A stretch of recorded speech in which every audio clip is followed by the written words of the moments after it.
Oh boy, that new Pokémon stuff, huh? Woo! Ladies and gentlemen, boys and girls, and those trying to pick between Pokémon Violet and Pokémon Scarlet, let me know which one version you're already contemplating picking in the comments below, even though we don't know the differences between the two yet, apart from the color scheme that they're going for.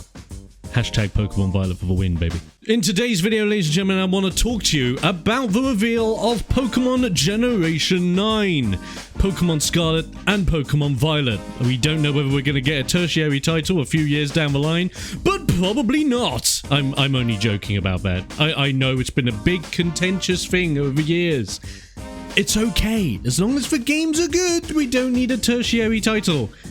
Even though if you did work on a tertiary title, I'm still waiting for Pokemon Gun. Just saying. But in fairness, today I want to talk about that trailer, talk about my hopes for Generation 9, the starters, and some concerns that I have. Those of you that have followed me over on TikTok would know what concerns I've already spoken about. But for those who don't know, here are my thoughts. It was okay.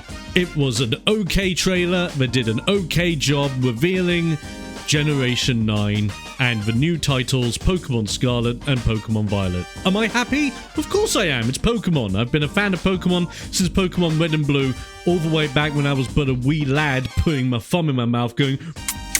Okay, in fairness, I have never done that, and now I have a really strong sensation to wash my thumb. But it was only okay because I seem to be the only person on the internet, judging by everyone being absolutely blindly hyped to this, but there are some concerns with the fact that they revealed this trailer. And before anyone says in the comment section below, even though I'm sure at least one of you will do it, even though you may actually do it just because I'm talking about it, yes, I understand that the trailer is still a work in progress. This is not a representation of the final game.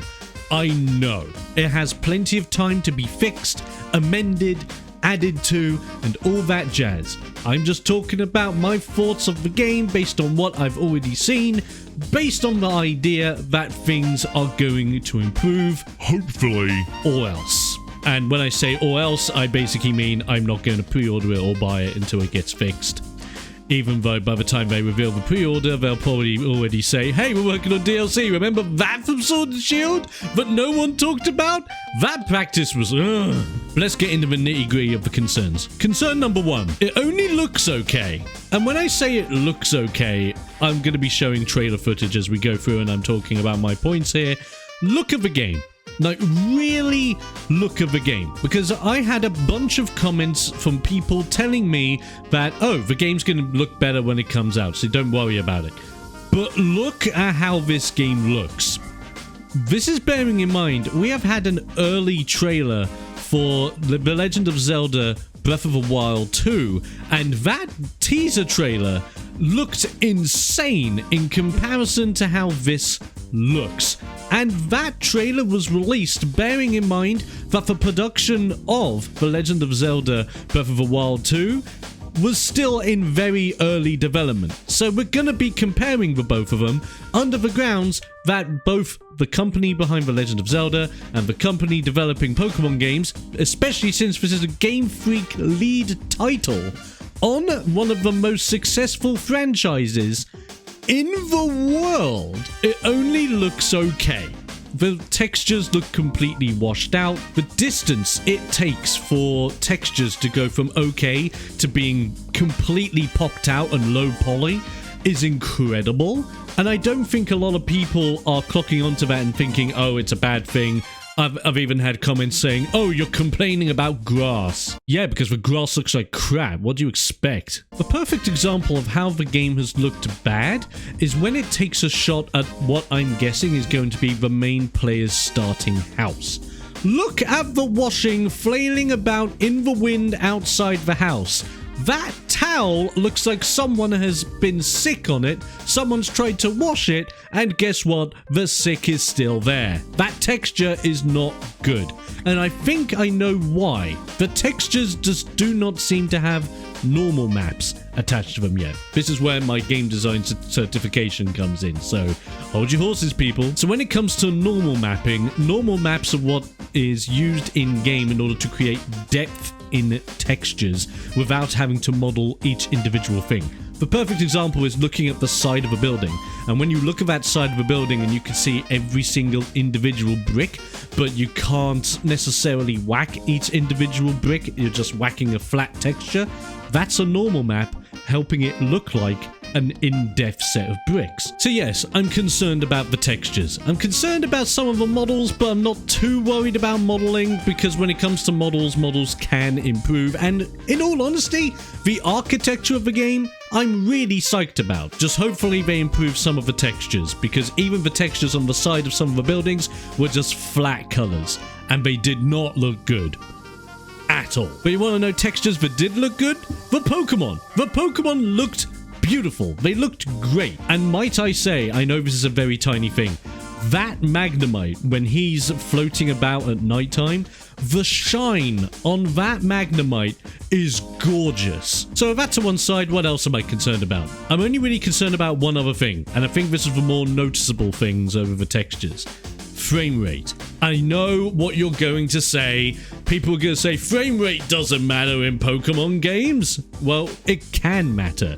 And for me, when I was watching the trailer, it gets very jarring out of nowhere. I'm going to be playing the footage here with no edits, no clipping, no slow motion on my side whatsoever. And just see how the camera goes from smooth to jarring and then smooth in the next shot again.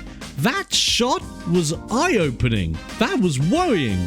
And the thing is, if the textures are not insanely powerful and the game is still suffering to that level of actual in-game lag just from a roaming camera traveling through an empty plaza, that is a major problem. That could be an engine problem. That could be model efficiency problems. That could even be a texture problem.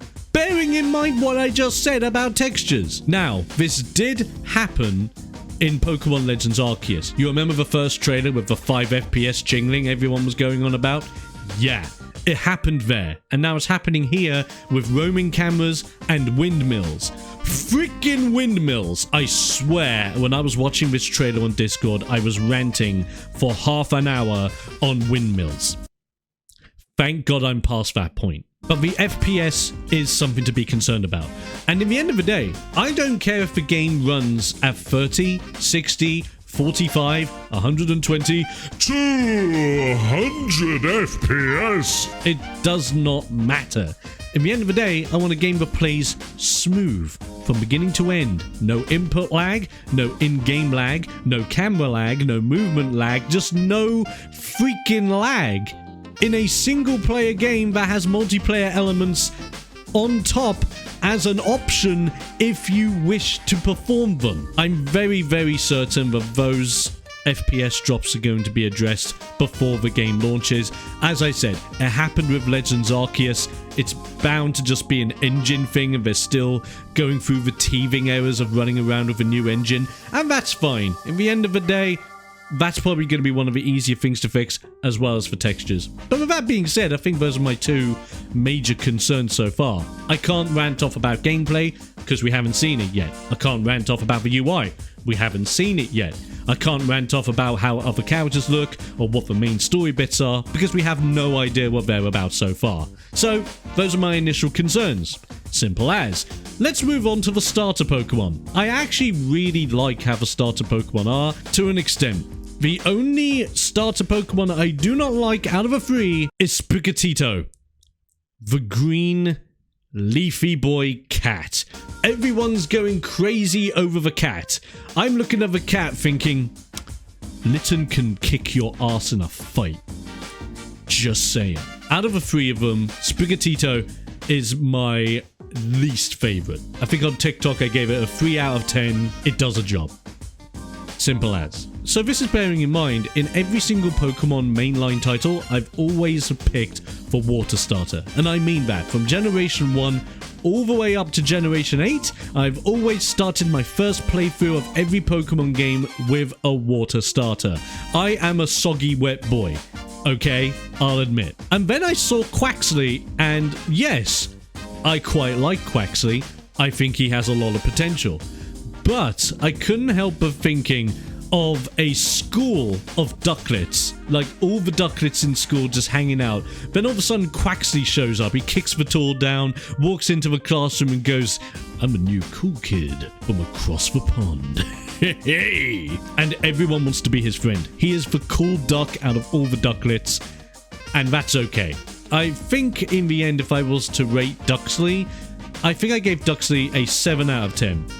Pretty ducking cool. But something happened. For the first time in 8 generations of playing Pokemon, multiple playthroughs, multiple failures of Nuzlocke and everything else. First time ever, if I am to cash in on Generation 9, if I am to buy Pokemon Violet, because screw Scarlet, I love the color Violet over you, I will start the game with my new favorite boy, Fuecoco, the Fire Starter.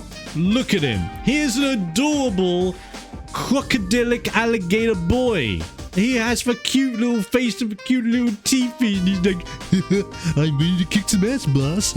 And I love it. I love him. I love everything he's bringing to the table. 10 out of 10. Must adopt right now. And that's basically it. The trailer didn't really do much else involving Gen 9 and didn't teach us much else involving Gen 9, so that's where my comments end for now. But if you want to constantly see my updated thoughts on Generation 9 with Pokemon Scarlet and Violet, let me know in the comments section below. And whilst I'm at it, post down there any concerns you have when watching the trailer, anything that you're hyped about seeing next, such as regional variants, is Mega Evolutions going to be back, anything basically that pops into your heads, and let's get a conversation going. But with all that being said, I look forward to your comments down below. Be sure to also subscribe, follow, all that fun jazz. It's all down there while you're doing the comments, so you might as well do that at the same time. Also, have a look in the description, because in there you'll have links to all my social media channels. I'm especially active over on my Discord server, where I chill out with you guys, brainstorm ideas, and you guys get exclusive polls, votes, and discussion power over what we do next as both videos and live streams. Speaking of live streams, did you know I also stream over on Twitch every Tuesday, Thursday, and Friday, bringing you even more explosive action? And with all that being said, I hope you guys have a fantastic day, afternoon, evening, whatever time of day it may be. I look forward to hearing your thoughts in the comments, and until next time, stay safe, stay awesome, but most importantly, stay explosive. And I'll be seeing you guys next time. Have a good one, folks.